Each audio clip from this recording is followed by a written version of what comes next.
Valentine's Day from all of us at Wager Talk Sports Memo and the Gold Sheet.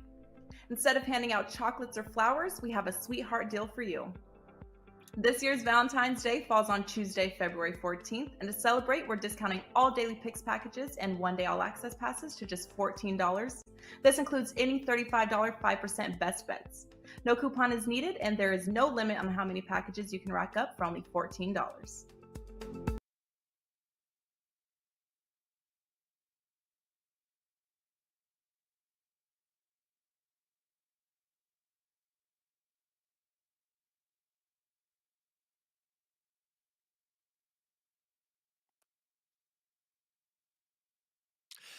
Hey guys, welcome in here to Wager Talk TV. It is Tuesday, February 14th, which means it is Valentine's Day. I hope you guys are and have an unbelievable Valentine's Day, a very great time with your loved ones. And also, I hope you enjoy the special at Wager Talk right now. Every single price up, every pick available has been slashed to $14. And of course, joining me today, Carmine Bianco. We have Andy Lang with us. All three of us can have our packages up right now for $14 at wagertalk.com. That's good until midnight. So any play might not even be a play for today. It might be a play for tomorrow. But as of right now, you guys can get those plays for $14. Carm, usually I go to you first, then you go back to me. But I got to just say this, and I want to kind of lead into you with this. A frustrating thing that I've kind of battled with for really like 2 years, I guess. And it still benefited me, but it's been volume, right? You know, you like 3 or 4 picks and do you decide to make it a 3-day, 3-game card for your clients, or do you just pick the favorite one? And yesterday was one of those days where, don't get me wrong, I'm happy to hit the puck time best bet. I'm pumped to hit the puck time best bet.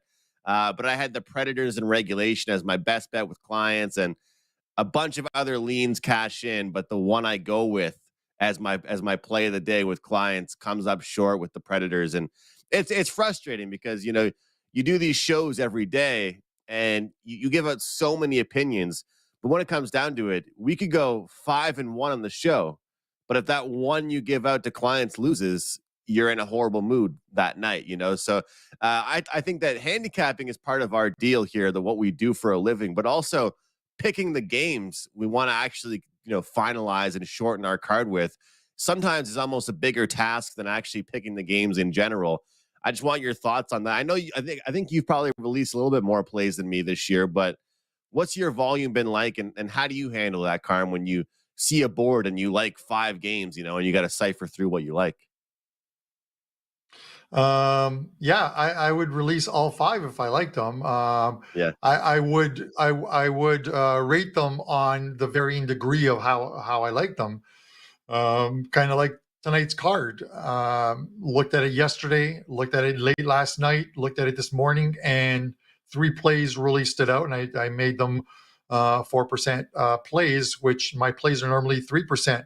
And 2% plays, other than if I release a 5. But I'm more of a volume guy, and I get it. Sometimes, if you're not a volume guy, you might leave something on the cutting room floor that ends up being a really good play.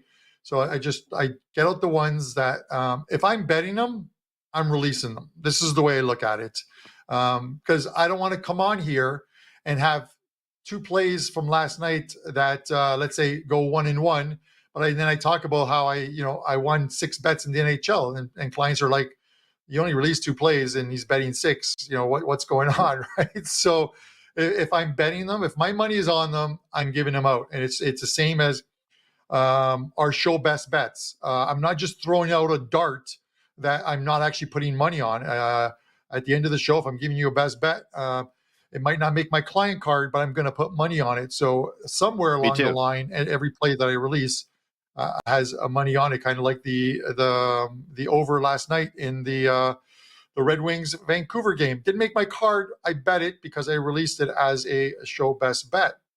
But just quickly talking about last night, sort of what I liked, what I hated. Calgary Flames, like, dear God, it's just this team continues to step on my forehead, and I've got a big forehead. They allowed 2 goals in the last 2 minutes of the game and then lose it in OT. It's just I just don't get this team at times. You got to finish out a game. You have to finish out a game. Florida did what I thought they would do. They go into Minnesota, they win, so I was pretty happy about that. And then in the Sabres game, I had the Sabres first period as a client play at plus 120 and 0-0 after one. I went to sleep after that, woke up and saw the final score.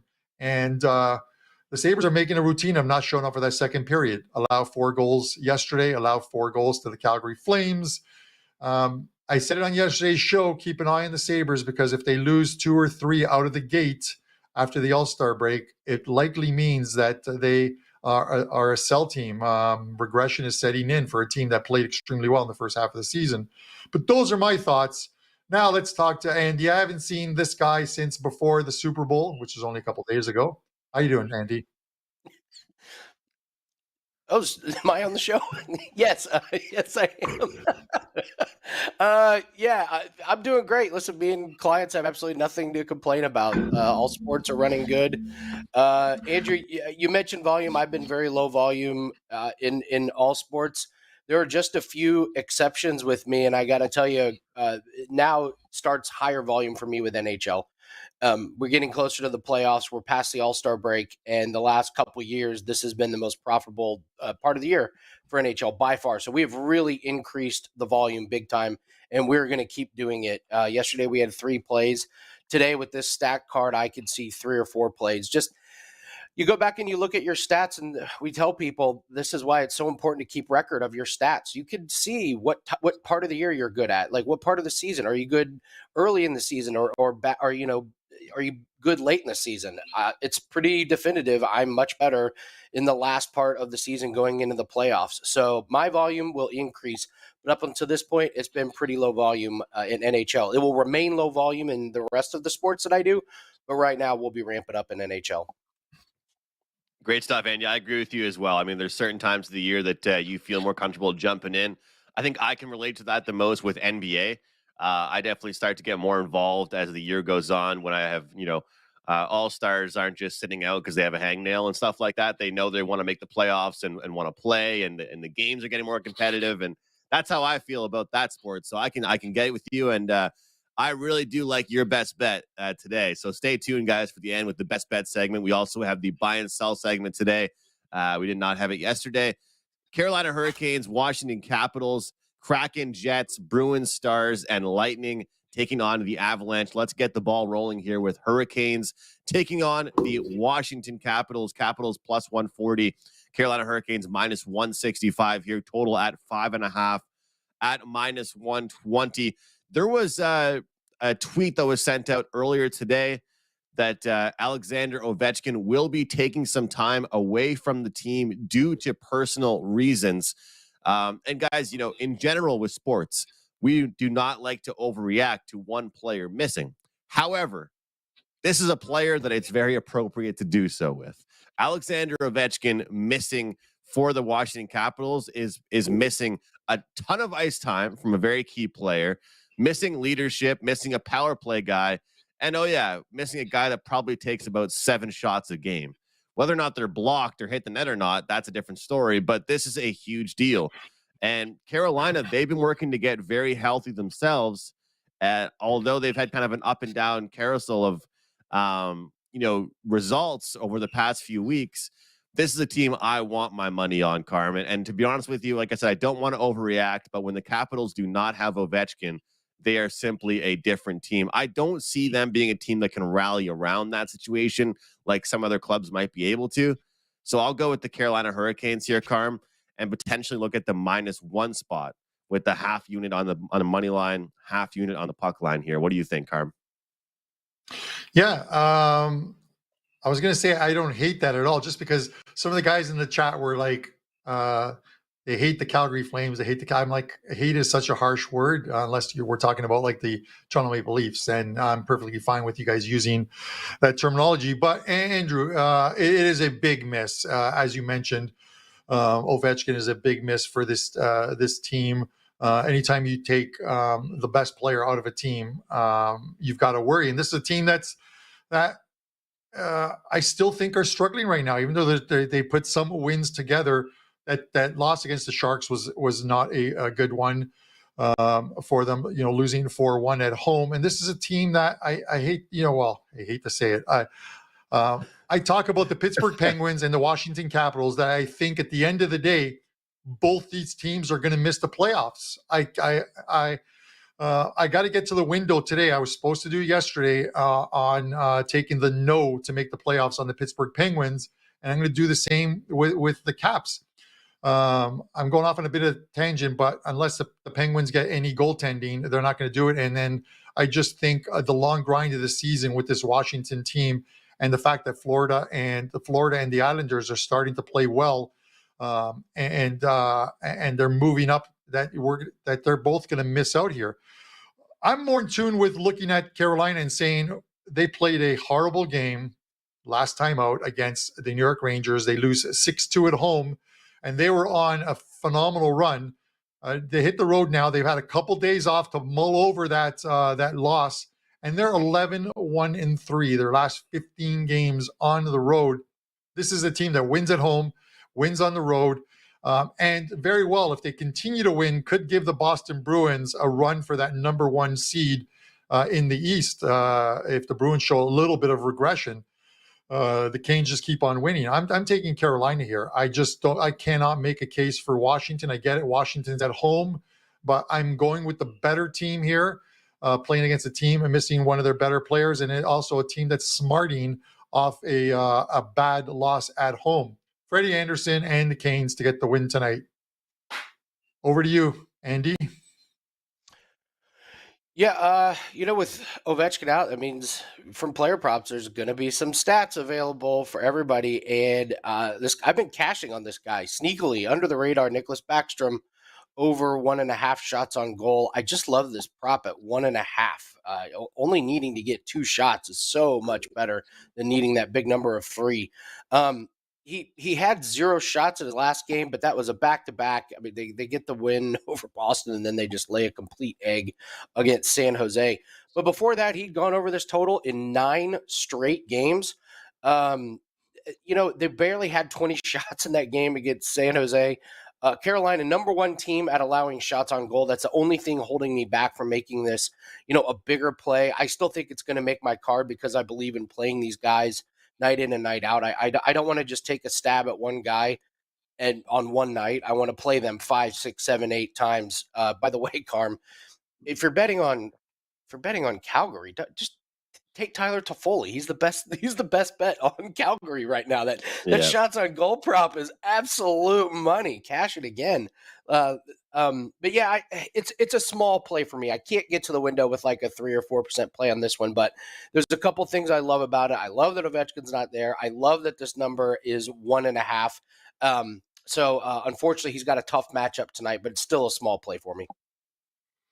I love it, Andy. And you mentioned it before. We've talked before on Prop It Up about this. The fact of the matter is you get other guys stepping up. They get more action. When a player is missing, it's actually a great time to be a prop better. It presents great value, and you can definitely find opportunities through other guys in the lineup. So great stuff there, Andrew, with that one.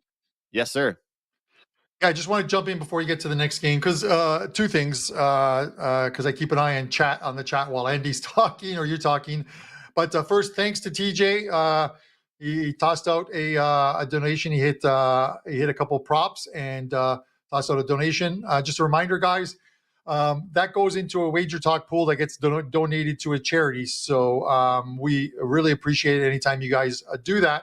And then someone else, just Lock It In Sports or something, asked, why don't we just release, like in the Carolina game, the -1 line. What we'll normally do is if I have like a 4% play, I'll divide it into Carolina on the money line, 2%, and then 2% on Carolina on the puck line, which essentially reduces the juice and makes it almost a -1 type of line. Not all books offer that -1 line straight out. So I don't want to give out a play, or we don't want to give out a play that a client buys and then cannot bet it at their book. So sometimes you've got to find a different way of coming up with that -1 line. I just wanted to put that out there. Yeah, absolutely. Even though most books should probably be able to bet that. We probably should, at this point in 2023, we probably should be able to, but it's unfortunate that's not really but like you said, it is pretty much the exact same thing. Yeah.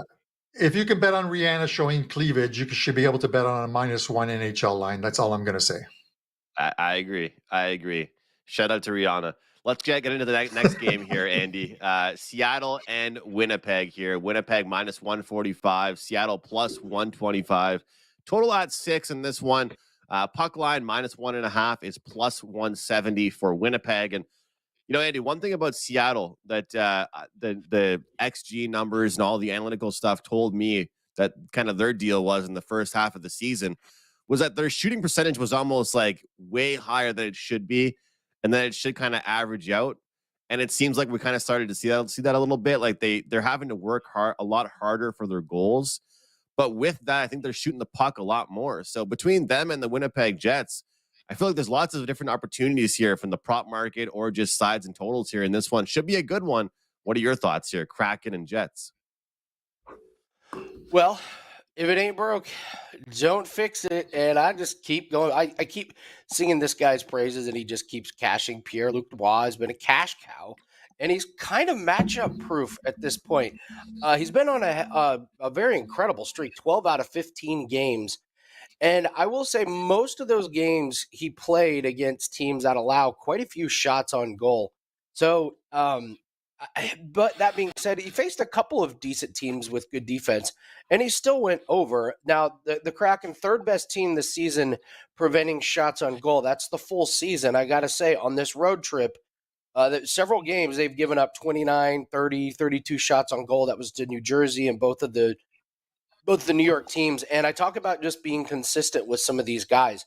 I think too many times prop players play one guy and it loses and they go, I'm not going to play that guy. And then, it ends up he goes on a streak of 7 out of 9 games or, 4 out of 5 games. So these players that I keep talking about, the Tyler Toffoli, the Backstrom, the Pierre-Luc Dubois, you just take a long-term approach with them and say, I'm going to play them over the next 5 games or that, they're on this streak until they move this number up to 3.5. Somebody just pointed out in the chat that they moved Jenner's shots on goal up to 3.5. So once that line movement happens, then you're kind of done with that streak. But as long as Pierre-Luc Dubois is at a fairly reasonable juice, and I'm fine with laying -150 on these shots on goal props when a guy's hitting 12 out of 15 games. Absolutely. So just rinse and repeat. Pierre-Luc Dubois, no matter the opponent, take him over 2.5 shots on goal. And if he doesn't hit tonight, just remember this is against a really good defense for the year. Short term, they haven't been that great, but even if he comes up short tonight, I'll play him again next game.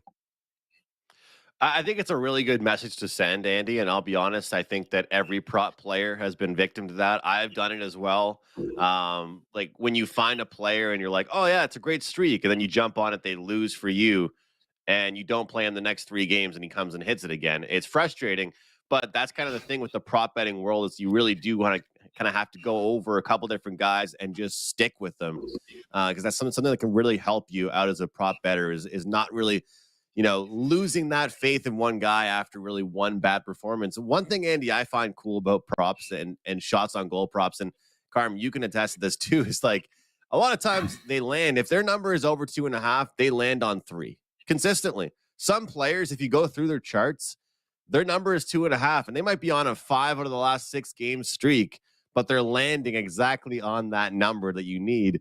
And any other sport, like any other type of bet, if it was, looking at a cover in football, if you saw a team that was just barely covering all the time, you probably wouldn't be excited to bet on that team. But in the NHL with shots on goal, it's just different. Carm, you've been betting these quite a bit this season. Sometimes guys just, they average 3 shots on goal a game. They don't get 4. They don't get 2. They just land on 3. It's interesting about the shots on goal market. But what do you have for us, Carm, in this game with the Kraken and Jets? Yeah, there was someone I released a little while ago that had like 8 straight landing on 3 shots on goal, and I released that over 2.5, and he landed on 3 again. It's just one of those things. And my apologies to Andy. I was giving Andy a hard time about props. It's all good. We love to kid around between us, but just in case he took it the wrong way before I take the wife out for Valentine's tonight, I'm going to have her start the car just in case. And he took that one the other way. Listen, Andrew, I look at this game, and I'll be honest with you. When we looked at when we talked about Seattle last week, I said they're going to have on this 5-game road trip. Their first 3 games were killer games, 3 games in 4 nights against New Jersey, the Islanders, and the Rangers. And I expected them to lose all 3, and they did. Then they get the win against Philadelphia. And this is actually a good spot for them to close out the trip and go 2-3 on this trip and probably feel good about themselves heading home, having lost 3 games.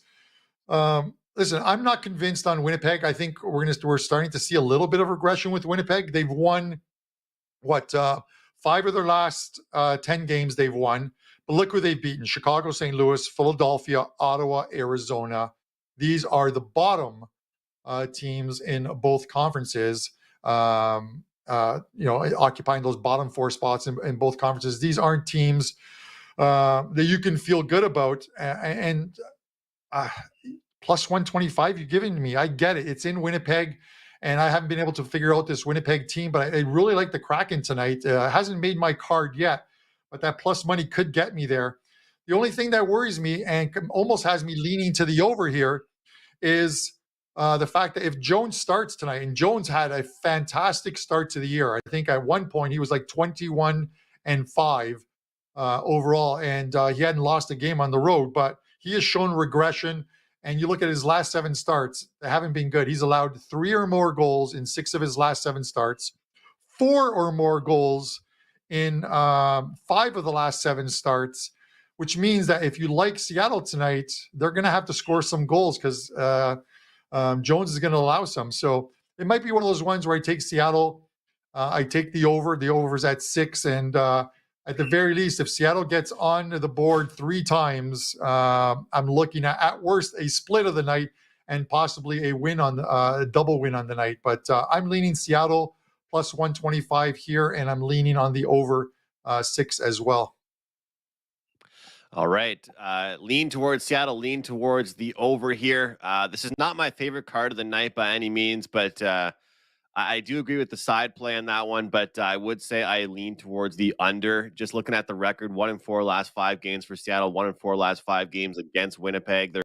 Their road games have not been good. In general, this team needs a good defensive effort, and I think that, a lot of times the end of these road trips, near the end, you look towards overs and high scoring games, but kind of like what I saw yesterday with the Minnesota and Florida game, I don't really have lots of evidence to tell people as to why I like this under. It's not a trends pick. It's not something I can really say about certain goalies. I just think there's going to be a huge emphasis from both clubs about a defensive effort and a defensive style of hockey to at least start the game in the first period. So we'll see if they can execute that. But that's what I'm going to go with for me on my lean on this game, under 6, Seattle and Winnipeg. The Boston Bruins and Dallas Stars going head-to-head. This one is probably the game of the night, I'd say, in my opinion, anyway. I mean, any game really involving Boston these days is probably one that everybody has their eyes on. Boston minus 120, Dallas plus 100, total at 5.5, as expected. Carm, when we look at this game, I mean, everybody wants to be that team that knocks off the Boston Bruins. It's crazy to look at the record they have: 39, 8, and 5. Dallas, not too bad, 30, 14, and 10. But I'll tell you what, yesterday I took a look at overtime losses. Which teams are up there in overtime losses? Dallas Stars are up there. The Calgary Flames, they're certainly up there. A team like the Calgary Flames, they only have 3 more wins than my Canadiens. Some teams benefit from this overtime loss, and Dallas they kind of have been one of those teams. Even though I still think they're a great team, they're a team that I think still presents great value to win the Stanley Cup at the odds you're seeing with them. I do think that against a team like Boston, they might not be able to hang. However, at this 5.5, with the success rate that we've had here on the show, giving out unders with the 5.5, that's where I'm going to go here. I do have a lean towards Boston, but I think that with this game, with these 2 teams, 2 rock solid goaltenders, 2 of the best goaltenders in the league this year, I think we can see a low scoring, very competitive contest. And the only thing that worries me is that these two teams both have great power plays. So if they stay out of the box, I feel comfortable about laying a good old-fashioned under 5.5 wager here, Carm. What do you think? And then we'll go to Andy. Yeah, while you were talking, I had to look at to see what the odds were on this game actually going to overtime, and it's plus 300. So 3-1 on this game going to overtime because these teams seem to go to overtime. We're seeing some regression from this Boston team, and you could look at it that it's a buy low price on the Bruins, but listen, I like Dallas in this spot. It's one of those ones where it's not going to make my card, Andrew, but it's one of those ones where it's just sort of the eye test. When the Bruins were winning, they were also scoring goals, and they've struggled to score goals over the last a week and a half or so, and it's one of the reasons why they are where they are. I think they've lost 3 out of 4 out of the break. They had lost prior to that against the Florida Panthers before the All-Star break. Dallas at home, Ottinger in goal, and they're coming off a loss to a very good Tampa Bay team.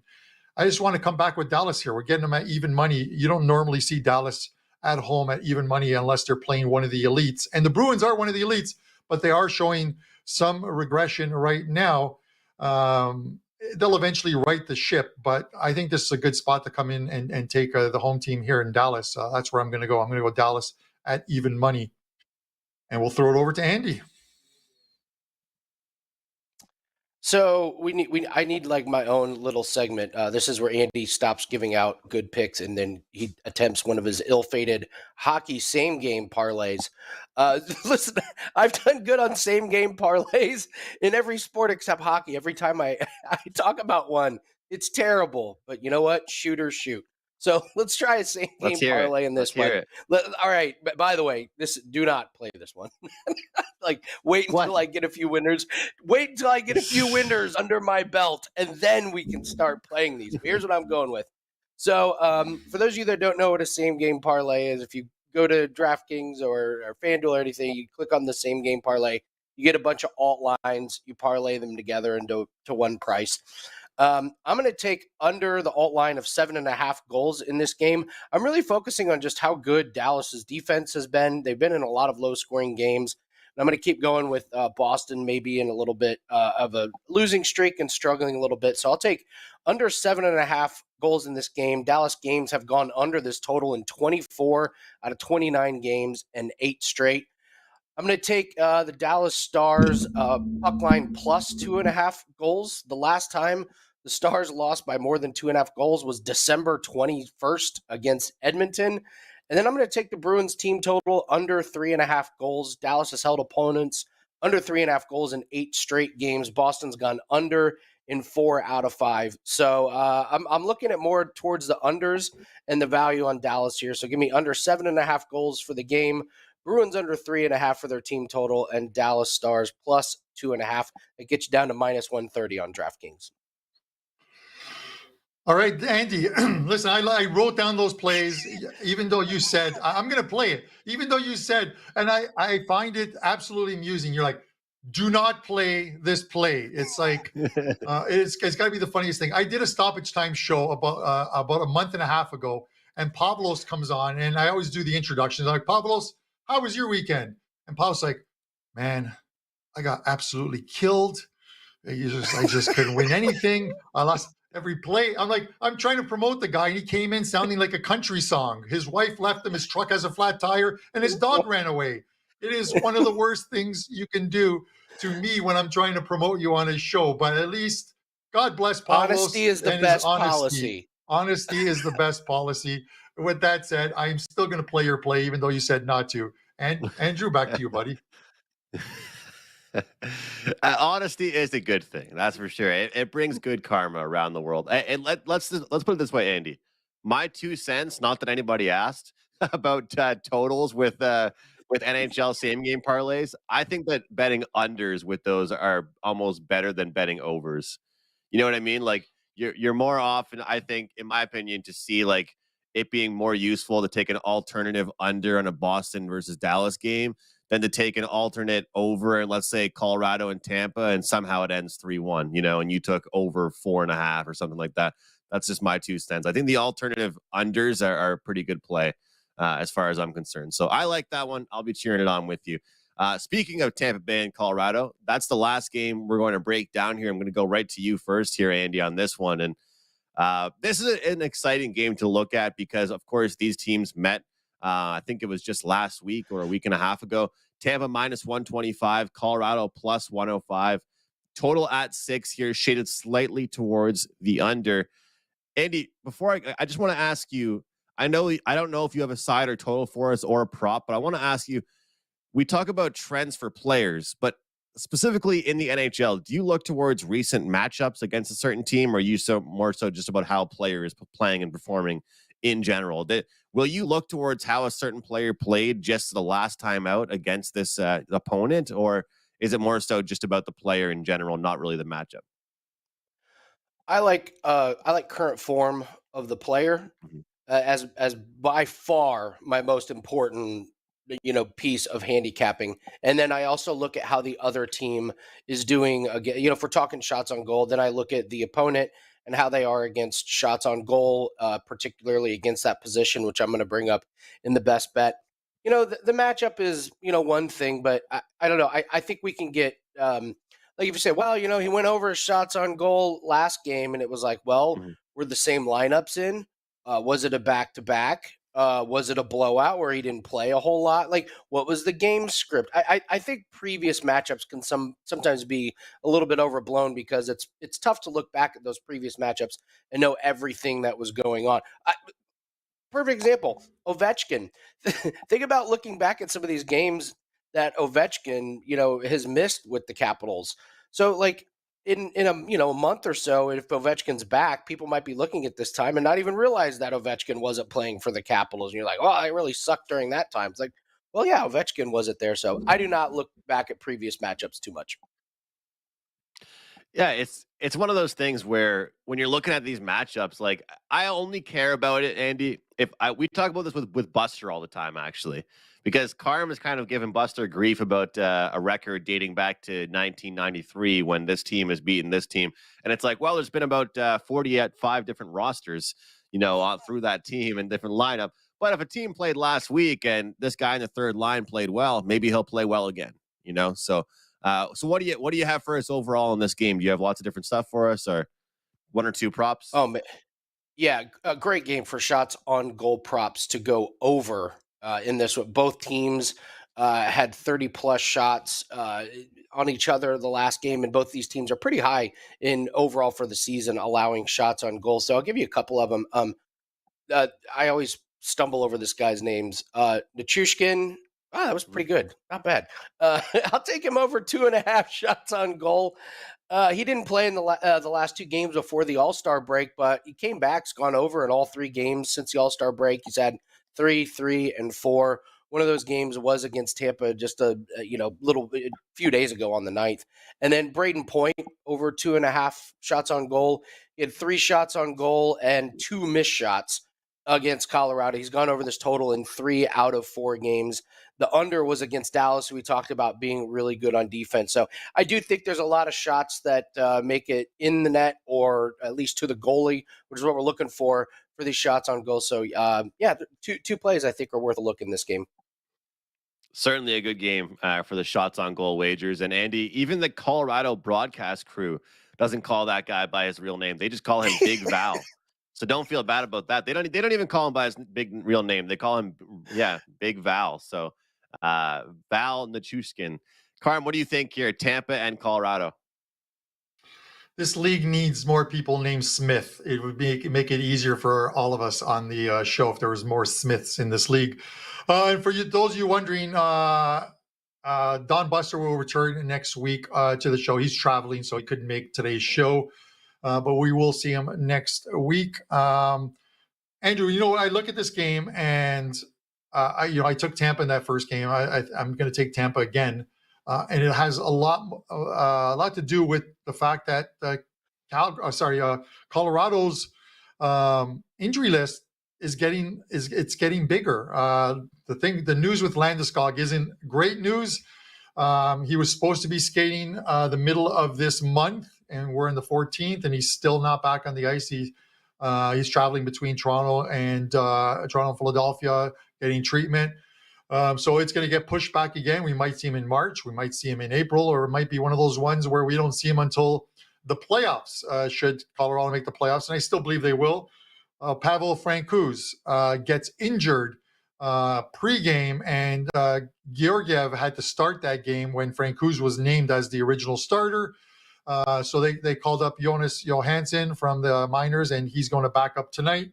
You have Makar after that dirty hit. He is still out for tonight. And then you have Eric Johnson, who blocked a shot in that Florida game, left the game, did not practice with the team, and he is out tonight. They reported he was in street clothes. He didn't have a walking boot on, so probably just uncomfortable, couldn't make practice. And if he's not at the morning practice, he's normally not going to be in the lineup. So obviously tough for the Avs, but they return off a road trip, and I like to fade a team off the road trip. But also, this is a Tampa team that's playing extremely well right now. So I'm going to take Tampa. And it's been the market mover, to be honest with you, since I played it yesterday. It went from Tampa being the dog at minus 105 to Tampa's now minus 125. So it's moved 20 cents in the Tampa direction on this one. So give me the Lightning tonight, minus 125. The injury list just continues to pile up, like you mentioned. It's just not a good thing for that team. Whenever they get healthy, it seems like a new player just goes down, and you need to have some consistency in your lineup, not just with defensemen, not just with forwards, but you also need to have that consistency to build chemistry with all four lines. And it has been hard to see that. So Carm's going with the same wager he had the last time these two teams met, and I'm going to do the exact same thing. I had the over. I lost, though. It was 5-0 for Tampa. And you know what? If you would have told me before the game that Tampa scored 5 goals, I probably would have put a little bit more on that over. That was a rough one to lose, that, game resulting in 5-0. But I do think Colorado can contribute to it more. But until Colorado gets healthier, their structure, not just on the offensive side, but defensively, is also being affected. So, and also Tampa Bay really hasn't been the best defensive team we're known to see them as. And Vasilevsky hasn't been playing lights out hockey as well either. I mean, he's still great, but by his standards, not as great as he usually is. So I'll look towards the over in this game and just look for goals from both teams. Carm, we're short on time, but I want to ask you this because I like asking these questions when I'm not sure. What's the price on this one here if it's a healthy lineup for Colorado? Well, what's the price? I mean, it's minus 125 for Tampa right now. If we don't have Makar and Landeskog out, what's the price here in this game? Not much of a change. I think it's close to what the opener was. I think you would have seen Colorado open at about minus 120, 125, and we might have seen a little bit, if we're talking about the lineup that has that doesn't have these additional injuries. I think if Makar's in the lineup, I think Colorado probably opens at about 130-ish, 135, I would think, with Makar and Johnson in there. I'm not really worried about the goalies because Georgiev is the better of the two goalies, him and Francouz. And then we're completely discounting Landeskog because he's been gone for the whole season. But I think you would have seen a minus in the minus 130 range for Colorado home, which is still a low number for Colorado because they're still a very good team. And I think they're definitely, Andrew, a buyer before the trade deadline, especially with the news on Landeskog. Remind me to put more emphasis when I say the words real quick when I ask you a question the next time, Carm. But listen, I timed that at 45 seconds. That's true. I know I'm bad for that too. Dan always makes me laugh, and nobody else, the viewers can't hear him, which is the worst part, but he's just in my ear making me laugh, and nobody knows what he's saying. All right, let's get into the buy and sell segment here. I'm going to start things off with the buy segment. Guys, of course, this is the segment that I go through every single week, trying to find a team to bet on and bet against. The LA Kings are my bet on team for this week here. And moving forward, they're a team that I think that as much as they've been a little bit up and down recently, they're a team that you're consistently getting value with in the betting markets. I don't think the markets think they're as good as they really are. This is a deep roster, a team that plays very well defensively. They have a good goaltender, and their schedule in the first half of the season was not an easy one. But now you have the Ducks, Coyotes, Wild. They're on tap right now. I feel like those are going to be some games that they're definitely, could be winnable, and they could play very well against. And I feel like because they are a good defensive team, it will help them big time over the next week and a half of hockey. So the LA Kings are a team that I have my eye on to have a very good week here coming up in the NHL. My fade team, well, I'm sorry, guys, for all of you guys out there that are Red Wings fans, this probably isn't the first time this year they've been on this list, and it's not going to be the last time that they are on the sell list. I mean, to me, when you look at the schedule, you look ahead and you try and find different spots to bet against. All I see are good teams in the future for the Red Wings. Carm talked about certain teams fading out at this point, looking to be sellers. Well, Edmonton is desperate to be consistent. They're up next for the Red Wings. You've got a Calgary Flames team that cannot stop blowing leads. They're going to want to beat a team like the Red Wings. You have the Rangers. You have the Lightning on tap for the Red Wings moving forward. This is a schedule that is not good if you are a Red Wing player, fan, coach, management, whatever you are. If you're involved with this Red Wings team, you're not looking good over the next couple weeks. So give me the Red Wings as my fade team and the LA Kings as my buy team for this week. Let's jump into best bets and wrap this show up here. Andy, I'll go to you, not just what you have in hockey, but what you have overall here. Every single play listed for $14. What do you have going, Andy, and what's your best bet? Well, I was trying to mention the sports and the areas that we're running really good in, and I have to start with golf. We joked about it a couple of weeks ago, but we've had 6 tournaments in 2023. We've turned a profit in every single tournament. We swept the golf card, and we got a 4% best bet that is up. It's only $14, and that gets all golf plays through the weekend. We got a loaded tournament. Tiger Woods is playing this week.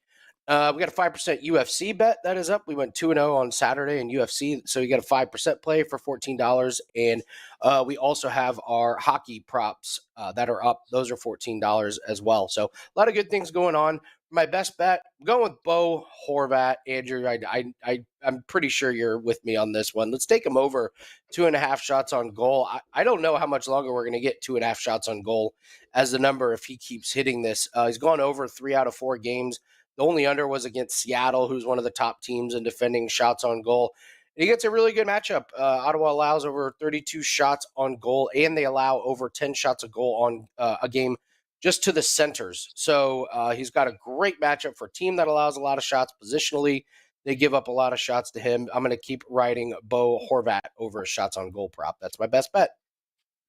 I love it, guys. You can find Andy, of course, over at wagertalk.com. He's a man that does many sports. Very focused, hardworking guy. Check him out, wagertalk.com. Carm, these best bets have been going very well, especially for you here on the show. 2-0 night for us yesterday. Let's try making a 3-0 sweep here on the show today. What do you have going for clients, and what's your best bet for the show? Yeah, first off, I liked your buy and sell segment, Andrew. Detroit, a sell team. Johnny Detroit is a season ticket holder. He'd like you to report to HR at the end of the show. As far as my the show best bet, okay, I got 3 plays up in the NHL, 3 best bets, all 4% plays, and 2 Champions League plays. 3 o'clock today, knockout stages return. Number 1 at Wager Talk in Champions League group stages. Let's see if we can continue that through the knockout stages, and then also release another Champions League winner, 20-1 2 years ago on Chelsea and 18-1 on Real Madrid last year. And I've got another one that'll be posted up shortly. My show best bet, Andrew, I'm going to go right back to that last game we discussed and Tampa Bay. I'm fading the Avs coming home off that road trip, number 1. And then number 2 is the injuries are piling up for them. With Makar out of the lineup, I just don't like this Colorado team as much. And Tampa's playing some very good hockey right now as they look to try and lock up as many points as they can for that number 2 seed in the Atlantic behind the Boston Bruins. So Tampa minus 125 as your show best bet. Let's see if we can keep these bets winners rolling along. They've been doing very well. Let's get it done. Guys, for me, I have partnered up with Jimmy Adams for a package. You buy 1 week, get the second week for free. So you can get that. And between the two of us, we both do a lot of different sports. So if you buy that package, you're going to get 2 weeks from each of us. And that includes NBA, college hoops, UFC, NHL, lots of different stuff, you name it. So I think it's a great package. And I'm happy to have teamed up there with Jimmy on that package. Also, it is a great night in the NHL. Lots of great betting opportunities. So definitely check it out over at wagertalk.com. We'll have some best bets up there soon. Just want to finalize my card, as I talked about at the start of the show. I try and find those winners, kind of pick which ones I like the most, and release those ones first and foremost. My best bet for the show, off a winner yesterday, I'm going to go to a total once again. Yesterday, I had an under. Today, we're going with an over here. Montreal and Chicago over the total of 6 at -120. First of all, Montreal always plays down to their opponent. Whenever they play a good, solid team, they beat Edmonton a few days ago almost easily. Now watch them play Chicago and play one of their worst games they've played in weeks. That's what bad teams do. That's what young teams do. They get up for good games against big teams, and they don't really get up for these games against Chicago. Chicago right now, their goaltending has been a disaster. Their defense has been a disaster, but their power play has actually been okay, and they're still getting shots on goal. Between these two teams, I see at least 7 goals in the picture for tonight. Give me the over in Habs and Hawks. Carmine has Tampa on the money line, and Andy with Bo Horvat over 2.5 shots on goal. Thanks so much for watching, guys. Wager Talk today is coming up shortly. Other than that, we'll see you tomorrow. Happy Valentine's Day from all of us at Wager Talk Sports Memo and the Gold Sheet. Instead of handing out chocolates or flowers, we have a sweetheart deal for you. This year's Valentine's Day falls on Tuesday, February 14th, and to celebrate, we're discounting all daily picks packages and one-day all-access passes to just $14. This includes any $35 5% best bets. No coupon is needed, and there is no limit on how many packages you can rack up for only $14.